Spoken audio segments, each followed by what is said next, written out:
Amen. Merci Mélodie. Merci à Mathieu pour cette équipe de louanges. Je veux à nouveau saluer l'Église de Repentigny qui est ici, qui se joignent à nous pour les 4 prochaines semaines. Vous savez que l'Église de Repentigny, c'est l'Église où un pasteur, un certain dénommé Patrick Fontaine, est pasteur de l'Église là-bas. Donc, Église de Repentigny et d'autres qui nous suivent en ligne, Église Emmanuel, mais d'autres. Mais en particulier, vous, l'Église de Repentigny, je voulais juste vous dire que c'est notre habitude de voir souvent des fontaines en avant. Aujourd'hui, c'est rare, là, il n'y a pas de fontaine, mais pour les prochaines semaines, Édouard, le frère de Patrick, et Serge aussi, le père de Patrick, vont diriger. Donc, vous allez être très à l'aise avec les fontaines qui vont nous servir dans les prochaines semaines. Certains disent que je suis le dernier des fontaines. Je ne sais pas, ça dépend des rumeurs, là, mais j'ai vu mon ami Stéphane cette semaine et c'est encore des bien-aimés à moi. Et c'est toujours une joie d'être ici ensemble. Je vous invite de tourner dans Luc au chapitre 22. On reste dans le même chapitre, le même passage où nous étions. On va continuer dans les versets qui suivent, dans les versets 24 à 27 du chapitre 22, tout de suite après la Sainte Seine. Le 23 février dernier, pouvez-vous vous imaginer, il y a un peu plus de 4 mois de ça, c'était la dernière fois que nous avions pris le repas du Seigneur ensemble. Wow, ça fait vraiment longtemps, c'est bizarre. Déjà qu'on est des baptistes, on prend ça une fois par mois, mais là, d'étirer ça pendant 4-5 mois, c'est un peu souffrant, mais on est là aujourd'hui. Merci Seigneur. Et on comprend que certaines personnes l'ont pris même de la maison, parce que, bon, il y en a qui ne pourront pas venir avec nous pour les prochains mois à cause des circonstances du virus. Donc, on vous invite d'être avec nous pour prendre la table du Seigneur, mais évidemment, on comprend dans les circonstances des choses qui arrivent.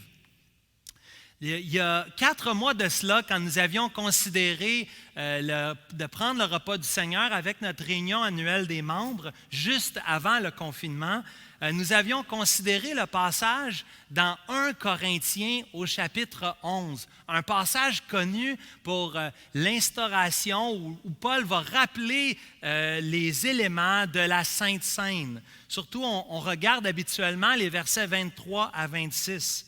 Mais ce qu'on avait vu ensemble il y a 4 mois, c'est correct que vous ne vous rappelez pas. Moi, des fois, j'oublie le message que j'ai prêché la semaine d'avant, fait que sentez-vous pas mal pour ça. Mais il y a 4 mois, on avait vu dans 1 Corinthiens 11 que le passage nous enseigne bien plus que le repas du Seigneur, que de prendre le fruit de la vigne avec un morceau de pain. 1 Corinthiens 11, c'est l'apôtre Paul qui enseigne à l'Église qui est à Corinthe, qui reprend l'Église qui est à Corinthe, parce qu'il y avait plusieurs problèmes dans l'Église, dont un problème significatif expliqué au chapitre 11. Et l'idée principale, ou le problème, le gros problème à Corinthe dans 1 Corinthiens 11, c'est le manque d'unité. C'était une Église qui était divisée, une Église qui vivait des conflits. Il y a des enfants dans la pièce aujourd'hui. Moi, j'ai 2 frères avec une sœur et je sais c'est quoi avoir des différends d'opinion, de passer par des conflits. L'Église qui est à Corinthe connaissait ces conflits, connaissait ce manque d'unité. Le problème est tellement flagrant que Paul doit reprendre l'Église qui est à Corinthe et leur dire, écoute, c'est tellement flagrant, c'est tellement grave que vous faites votre propre affaire. Chacun est séparé et divisé. Dans 1 Corinthiens 11 au verset 21, Paul dit, un a faim et l'autre est ivre. Un a faim, il n'y a pas de quoi manger, puis l'autre vit dans l'excès. Paul veut montrer les inégalités. Paul veut montrer le problème. Ça ne fonctionne pas dans l'Église de Dieu de voir des inégalités, une division aussi marquante, aussi significative. Dieu nous a sauvés, a fait de nous un peuple pour nous unir ensemble, pour faire de nous une famille. et on marche ensemble, on vit ensemble les uns avec les autres et ça ne ferait aucun sens de prendre la table du Seigneur d'un côté parce que le Seigneur Jésus nous a unis ensemble et de l'autre côté que certains soient dans le besoin, que d'autres manquent, qu'il y ait un manque d'unité aussi flagrant. Paul va même dire à la fin du chapitre 11, « Vous prenez le repas du Seigneur, vous n'êtes pas meilleur, vous êtes pire, parce que vous prenez le repas du Seigneur comme un jugement contre vous-même. » Ça ne fonctionne pas. En plus, j'ai réfléchi dans les derniers mois, quand on avait fait la série « La joie dans le confinement » dans Philippiens. Rappelez-vous, dans Philippiens au chapitre 4, on avait vu un problème aussi à l'Église qui est à Philippe, un problème entre une dénommée Évodie et une dénommée Syntyche. Philippiens 4, versets 2 et 3. Évodie et Syntyche avaient été exhortés par Paul d'être d'un même sentiment. Et même, on dit à Clément, « Hey, Clément, aide Évodie et Syntyche. Toi, fidèle collègue, aide-les à réparer cette unité, ce conflit qui crée une séparation dans l'Église. » Paul adresse l'Église qui est à Philippe dans le but qu'ils vivent cette unité les uns envers les autres. La semaine dernière, ceux qui étaient avec nous, on a vu le psaume 133, « Ah, qu'il est agréable, ah, qu'il est doux pour les frères de demeurer ensemble. » Hein? Verset 3, c'est là où repose la bénédiction de Dieu pour l'éternité. Dieu fait pleuvoir sur nous ses bénédictions par l'unité que nous vivons les uns avec les autres. David pouvait s'exprimer. David qui avait connu les conflits, David peut dire, c'est doux, c'est merveilleux pour nous, le peuple de Dieu, même dans l'Ancienne Alliance, d'être unis ensemble. Aujourd'hui, dans Luc 22, versets 24 à 27, on voit encore un conflit, une contestation, nous dit Luc, où l'unité entre les individus, l'unité ici entre les apôtres est en jeu. Un peu comme Paul avait décrit à l'église de Corinthe ou à l'église de Philippe, un peu comme David peut s'exprimer comment c'est merveilleux d'être unis, ici, Jésus lui-même doit passer par les moments les plus difficiles de sa vie. L'apogée, l'apothéose de son ministère, c'était de s'offrir sur la croix du Calvaire afin de répandre son sang, afin que son corps soit brisé pour nos péchés. Mais à ce moment-là, au moment le plus intense de son ministère, à côté de lui se passe une scène un peu bizarre. Vous êtes d'accord avec moi? C'est un peu bizarre qu'à la fin du ministère de Jésus, juste avant de mourir, qu'un conflit pareil se voit au milieu des disciples, au milieu des apôtres. Un peu comme on a fait tantôt quand on est arrivé au bâtiment, on a lavé nos mains, hein, c'est des nouvelles mesures d'hygiène hein, en 2020 avec la pandémie, mais un peu de la même manière, les disciples, lorsqu'ils prenaient le repas de la Pâque, devaient se laver les mains. Les prescriptions de l'Ancien Testament demandaient à ceux qui prenaient la Pâque, pas de S, la Pâque au singulier, la Pâque juive, ils devaient se laver les mains avant de prendre la Pâque, mais il y avait une raison plus importante que la raison d'hygiène, il y avait une raison spirituelle. Le lavage des mains de l'Ancien Testament, avant de prendre le repas de la Pâque, c'était aussi pour démontrer le lavage intérieur du cœur, la préparation du cœur pour prendre le repas pascal. Ici, les disciples auraient lavé leurs mains avant de prendre le repas qu'on vient de voir dans Luc chapitre 22, mais c'est évident que le lavage extérieur n'est pas l'équivalent n'est pas synonyme du lavage intérieur. Les cœurs ne sont pas propres, mais loin de là. Regardez dans les versets 24 à 27 ce qui se passe. Verset 24, Luc 22, verset 24. Il s'éleva aussi parmi les apôtres. Il s'éleva parmi les apôtres une adoration. Hein? C'est ça qui est écrit au verset 24. Ils adoraient Dieu. Ils priaient, ils jeûnaient.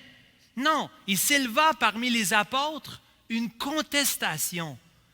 Lequel d'entre eux devait être le plus grand? Jésus leur dit, les rois des nations les maîtrisent. Ceux qui les dominent sont appelés bienfaiteurs.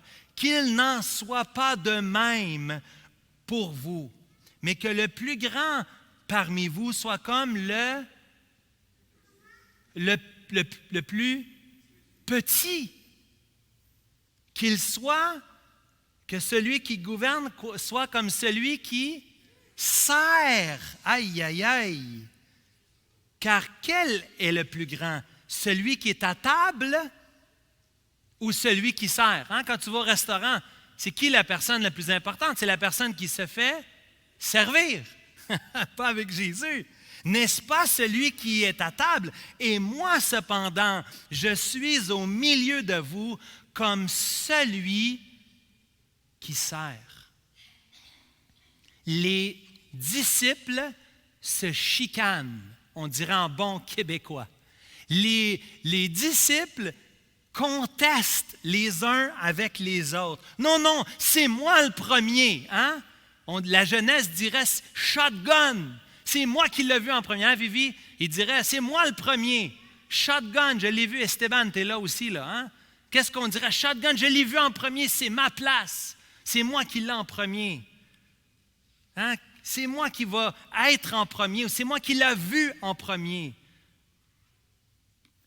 Jésus voit cette même attitude ici parmi les disciples. Qui sera le plus grand? Qui sera le boss? Qui aura le rôle de plus grande importance au milieu des disciples?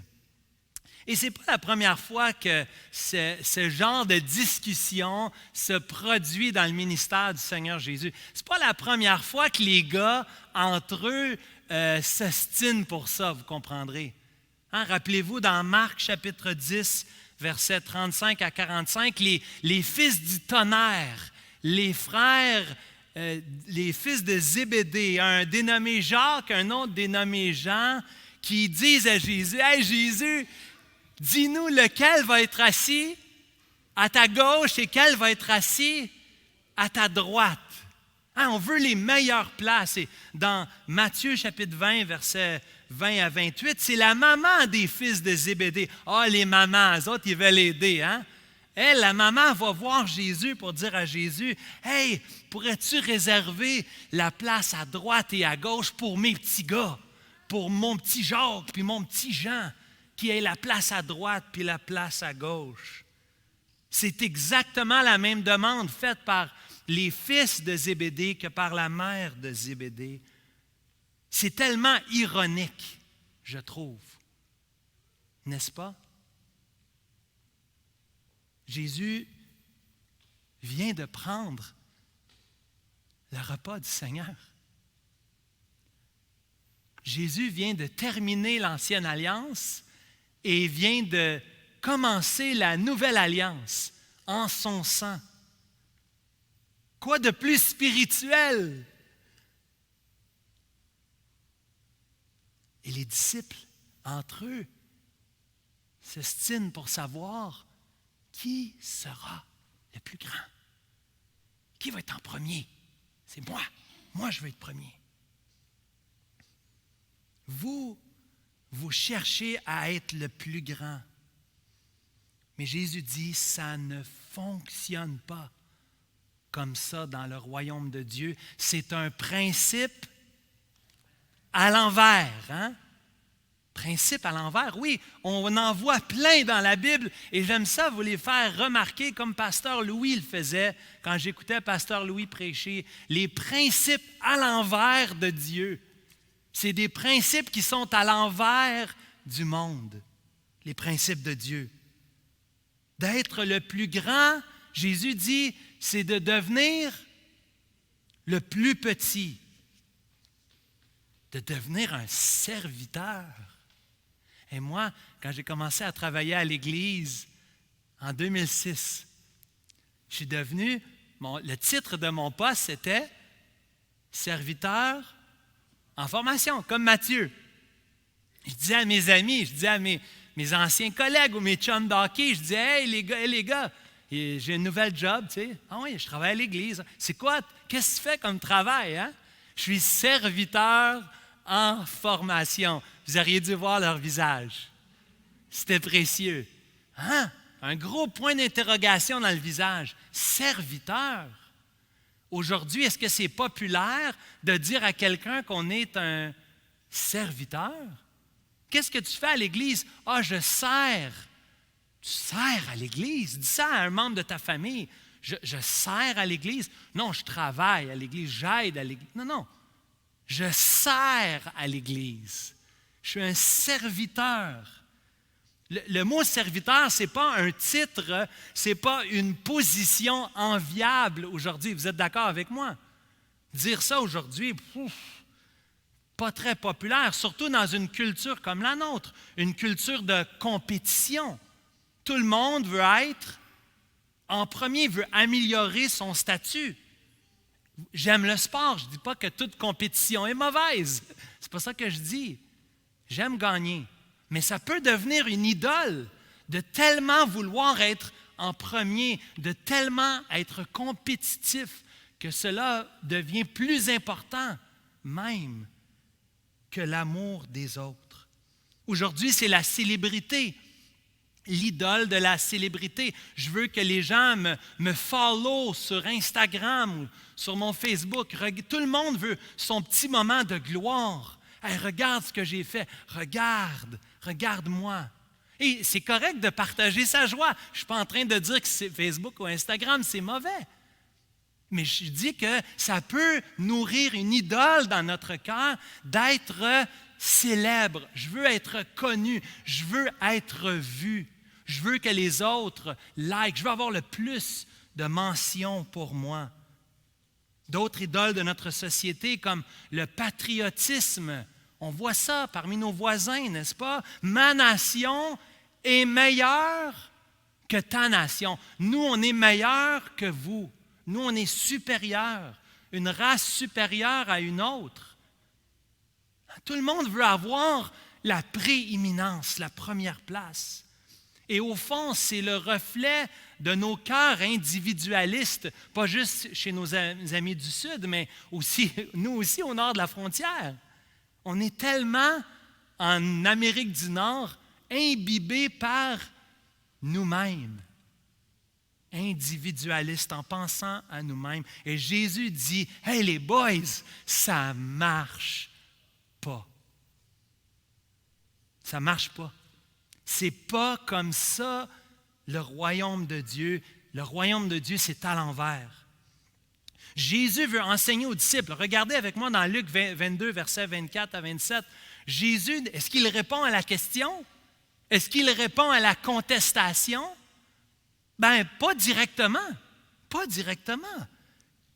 Jésus veut plutôt leur montrer c'est quoi le vrai leadership. Jésus ne dit pas qu'il ne faut pas qu'il y ait de leadership. Ce n'est pas ça qu'il dit. Jésus veut leur montrer c'est quoi le vrai leadership. Comment ça fonctionne dans le royaume de Dieu. Et c'est intéressant, dans Luc chapitre 22, verset 25, Jésus va dire comment ça fonctionne dans le monde. On veut maîtriser, on veut dominer, on veut exploiter, on veut profiter des autres pour notre bien-être personnel. Mais Jésus dit non. Le vrai leadership, les vrais leaders, ce ne sont pas ceux qui dominent avec autorité, mais c'est ceux qui servent.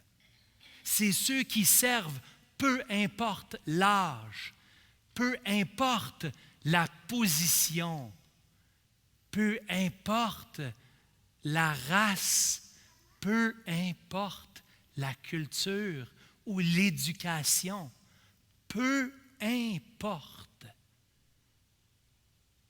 Le leadership, le vrai leadership, c'est de servir les autres. Et c'est intéressant que Jésus, ici, lorsqu'il parle ainsi, Luc fait ressortir les qualités du leadership qui auraient été très difficiles à comprendre pour ceux qui recevaient l'Évangile selon Luc. Rappelez-vous que l'Évangile selon Luc a été écrit à un dénommé Théophile.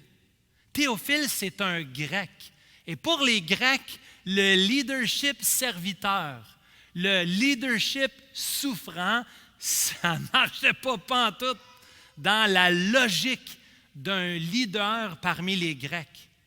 Luc, à la fin de son évangile, est en train de dire le leadership spirituel, le leadership de Jésus est complètement différent que tout leadership que vous avez jamais vu et entendu. Le leadership, Bach il dit que le leadership, c'est dirigé sans prétention, sans avoir la prétention d'être plus que nous sommes en réalité. En réalité, qu'est-ce que nous sommes, chacun d'entre nous? Nous sommes des hommes et des femmes créés à l'image de Dieu, mais des hommes et des femmes pécheurs. Nous, chacun d'entre nous, on a besoin d'un sauveur. C'est pour ça que même les leaders parmi nous ne peuvent pas diriger avec prétention, comme s'ils étaient meilleurs. Non, non, nous sommes faits de la même pâte. Ce qui nous motive, ce n'est pas l'autorité, ce n'est pas le pouvoir, mais c'est le service. Ce n'est pas le power trip, c'est le servant trip. C'est ça dans le royaume de Dieu. Ce n'est pas d'avoir le pouvoir ou l'autorité, c'est de pouvoir servir les autres, de pouvoir bénir les autres, de se donner aux autres. Il y a plus de bonheur à donner qu'à recevoir. Je ne vois pas ça dans les nouvelles. Je ne vois pas ça dans les annonces. Non, non. Tu le mérites, hein? Tu peux te l'acheter. Tu devrais l'avoir. Tu le mérites. Non, non. Les principes de Dieu, c'est tu ne mérites rien. Nous sommes des serviteurs à l'image du Seigneur Jésus. C'est tellement ironique. Luc chapitre 22, les versets 24 à 27, c'est tellement ironique, c'est tellement contre nature. L'exemple du chapitre 27, je n'ai même pas besoin de vous donner une illustration. L'illustration est dans le verset. Tu vas à un restaurant, c'est qui sert qui? Ce n'est pas la personne qui est assise dans la chaise qui sert la personne qui sert la nourriture. Ben non, c'est évident. Mais Jésus veut renverser ça complètement.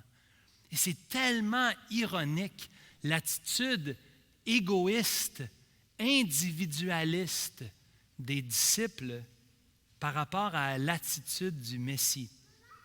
J'aimerais vous inviter de tourner dans un dernier passage, si vous permettez, dans Jean chapitre 13. Vous avez votre Bible, allez dans Jean chapitre 13, s'il vous plaît. Jean chapitre 13. Dans un des gestes les plus étonnants que le Seigneur Jésus a fait lorsqu'il a été ici-bas sur terre. Un des gestes les plus surprenants, les plus dérangeants du Seigneur Jésus. C'est vrai que c'est étonnant que de voir les disciples agir ainsi tout de suite après avoir pris la coupe, après avoir pris le pain, après avoir commémoré la Pâque, après que Jésus ait dit qu'il allait souffrir. Mais ce que Jésus fait est complètement renversant. Jésus fait un doux reproche aux disciples dans Jean chapitre 13. Avant la fête de la Pâque, vous savez que dans Jean 13, on est déjà dans la semaine sainte, dans le moment où Jésus prépare son départ, dans l'Évangile selon Jean. Et dans Jean 13, avant la fête de la Pâque, Jésus, sachant que son heure était venue de passer de ce monde au Père, et ayant aimé les siens qui étaient dans le monde, mit le comble de son amour pour eux. Jésus, qui savait que le Père avait remis toutes choses entre ses mains, qu'il était venu de Dieu et qu'il s'en allait à Dieu, se leva de table, prit la parole et fit un beau discours. Tous le louaient pour ses belles paroles et sa grandeur inestimable. C'est ça qui est arrivé? Je ne suis pas la bonne version, hein?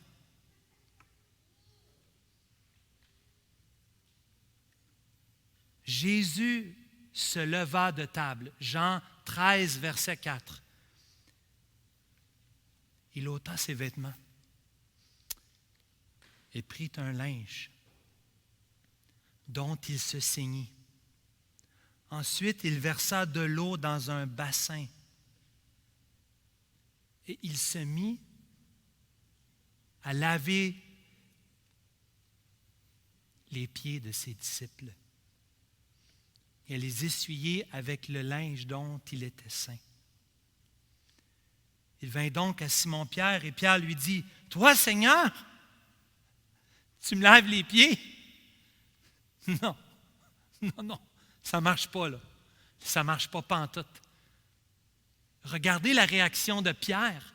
C'est normal que ce soit si étonnant. Pierre parle pour les autres. Mais non, Jésus, tu ne peux pas faire ça. Ça n'a pas de sens. Me laver les pieds, moi? Jésus lui répondit au verset 7. Ce que je fais, tu ne comprends pas. Tu ne comprendras pas maintenant. Pas tout de suite.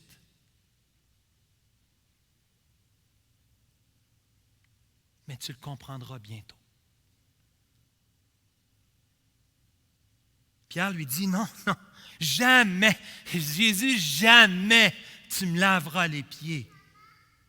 Jésus lui répondit, si je te lave, tu n'auras point part avec moi. Simon-Pierre lui dit, OK, d'abord, Seigneur, lave-moi pas seulement les pieds, mais encore les mains et la tête. Jésus lui dit, celui qui est lavé n'a pas besoin de se laver les pieds pour être entièrement pur. Vous êtes purs, mais non pas tous, hein? Judas, verset 11. Verset 12. Après qu'il leur eut lavé les pieds et qu'il eut pris ses vêtements, il se remit à table et leur dit, « Comprenez-vous ce que je vous ai fait? Vous m'appelez Maître et Seigneur, et vous dites bien, car je le suis. Si donc je vous ai lavé les pieds, moi, le Seigneur, le Maître de l'univers. » Jean 1 nous dit qu'il a tout créé par sa parole. Colossiens 1 nous dit qu'il a tout fait. La terre entière a été créée par Dieu, par Jésus. Si donc, je vous ai lavé les pieds, verset 14, moi, le Seigneur, le Maître de l'univers, vous devez, nous devons nous laver les pieds les uns des autres. Nous devons le faire. pas une option. Ce n'est pas une option pour nous. Je vous ai donné un exemple afin que vous fassiez comme j'ai fait, comme je vous ai fait. En vérité, je vous le dis, le serviteur n'est pas plus grand que son Seigneur, ni l'apôtre plus grand que celui qui l'a envoyé.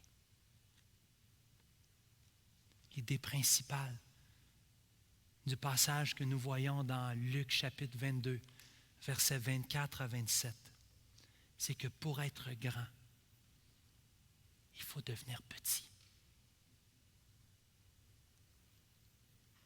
Pour diriger, il nous faut servir. Servir Dieu, mais aussi nous servir les uns les autres. Comme Jésus nous a servis. Il n'y a pas plus grand amour. Il n'y a pas plus grand service que de donner sa vie pour ses amis. Jésus est notre modèle. Vous avez pris la table du Seigneur. Faisons de même, en nous servant les uns les autres. Le Fils de l'homme est venu non pour être servi, mais pour servir et donner sa vie en rançon pour plusieurs. Matthieu chapitre 20, verset 28, Marc 10, verset 45. Le Fils de l'homme, il est venu chercher et sauver ceux qui étaient perdus. Vous et moi, nous étions perdus. Il est venu vers nous. Il est venu nous servir en donnant sa vie, en s'offrant lui-même, mais aussi en lavant les pieds. Nous sommes invités, bien-aimés, de nous laver les pieds les uns des autres. Comment on peut appliquer ça aujourd'hui? Comment vivre ce message aujourd'hui dans nos vies individuelles? Comment faire ça dans la vie de l'Église? Mon frère, ma sœur, profite de l'occasion aujourd'hui, dimanche 12 juillet, pour t'humilier devant Dieu. Demande à Dieu, Seigneur, montre-moi les endroits, les domaines de ma vie où je cherche à être le premier. Montre-moi, Seigneur, où plutôt que de servir les autres, je veux et je cherche à être servi moi-même. Confesse au Seigneur, repentons-nous de ces attitudes, cette compétition qui se voit dans les disciples, puis on dit, ah, eux autres, ils sont comme ça, eux autres ne sont pas corrects. Mais au fond, bien-aimés, au fond, bien-aimés, n'est-ce pas l'attitude qui se trouve souvent dans notre cœur? Vous êtes dans une famille. Je vois des beaux enfants ici aujourd'hui. Des petits, des moyens, des grands enfants. Les enfants, comment je peux laver les pieds de mes parents? Et je ne parle pas seulement avec une débarbouillette, mais comment je pourrais servir mes parents? Mais je parle aussi à vous, les parents.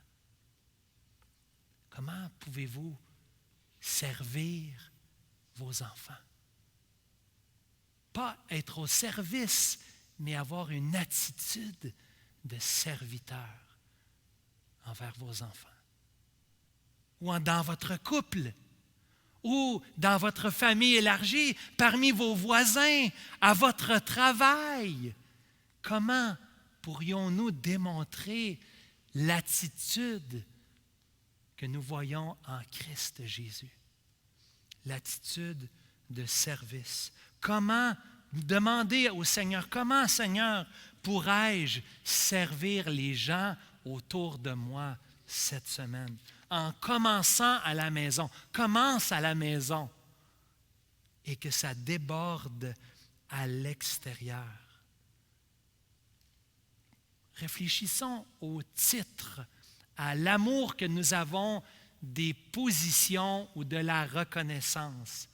Cherchons plutôt à faire du bien aux autres, comme Jésus l'a fait, comme il nous l'a montré lui-même à la croix du Calvaire.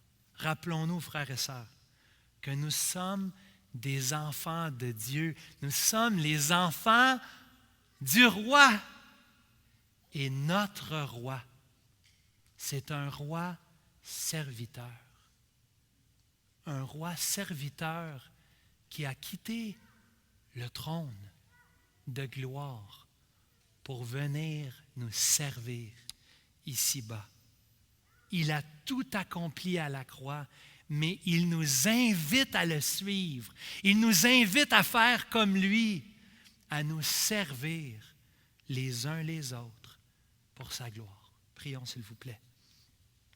Seigneur, en terminant ce service, nous voulons te dire à quel point nous sommes reconnaissants que tu es venu jusqu'à nous. Tu as quitté la gloire de ton ciel. Tu es venu pour servir. Tu as donné ta vie pour nous sauver. Oui, Dieu Tout-Puissant, Roi serviteur, tu nous appelles à te suivre et à t'offrir nos corps en sacrifice. À toi l'honneur, Roi serviteur. Apprenons donc à servir en laissant Christ régner en nous. Car en aimant notre prochain, c'est Jésus-Christ que nous servons.